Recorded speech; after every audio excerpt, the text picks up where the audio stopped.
dando nota aos diferentes tipos de aparelho ortodôntico que eu já trabalhei. Lembrando que isso é uma experiência pessoal. Quer dizer, se você for tratar com outro ortodontista, pode ser que ele tenha outra experiência. Mas eu, no meu consultório, nos meus pacientes, tem coisas que funcionaram e não funcionaram. O aparelho ortodôntico de Safira eu não gostei muito de trabalhar porque eu achei ele muito caro. Então, assim, quando o paciente perdia uma peça, era difícil de encontrar.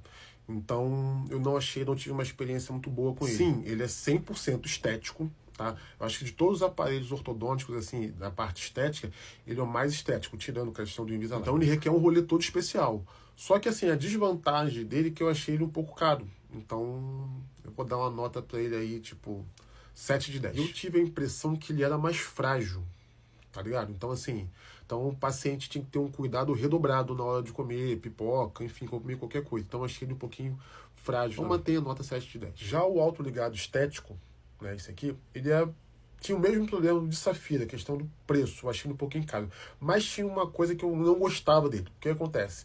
A tampinha dele normalmente é de ferro. Então você tem um aparelho todo estético com aquela tampinha de metal. Eu acho que já tem algumas empresas já que já tem uma outra tampinha já que não é de metal. Mas eu sempre achei essa tampinha de metal. Então ficava aquele dente branco, né, o bracket branco com a tampinha de metal, então não ficava tão bonito. Eu achava também a tampinha muito frágil também, tá ligado? Na hora de abrir tinha que ter um mau cuidado. Então, às vezes a tampinha saía e eu tinha que amarrar com metal. Então acabava que eu tinha mais trabalho com ele também. Em relação a ele, eu vou dar uma nota 7,5, tá ligado?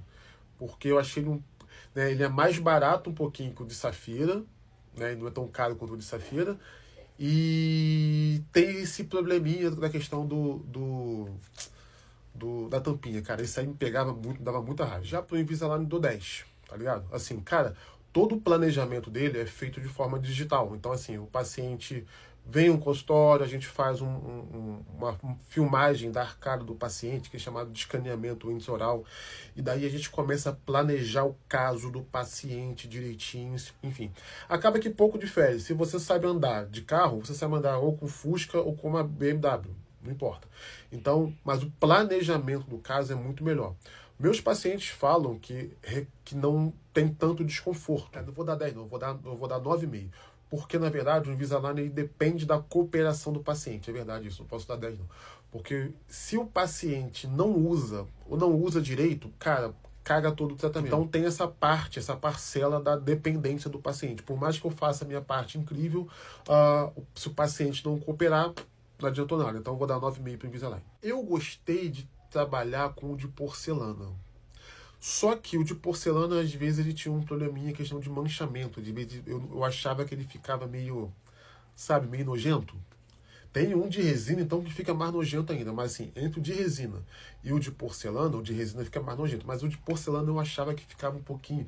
Sabe quando você come pão e fica com o pão grudado no dente? Eu achava isso também. Então, eu achava que ele ficava amarelado muito rápido, apesar de ser de porcelana, né?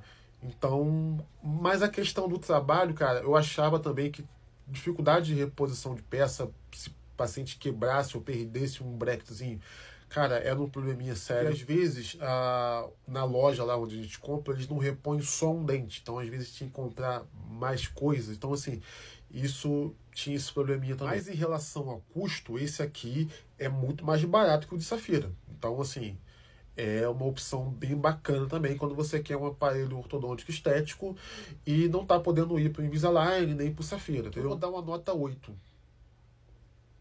Tá? Uma nota 8. Autoligado metálico, 10. E tem uma sequência de fio diferente. A gente consegue utilizar alguns fios muito bons nele, sabe qual é?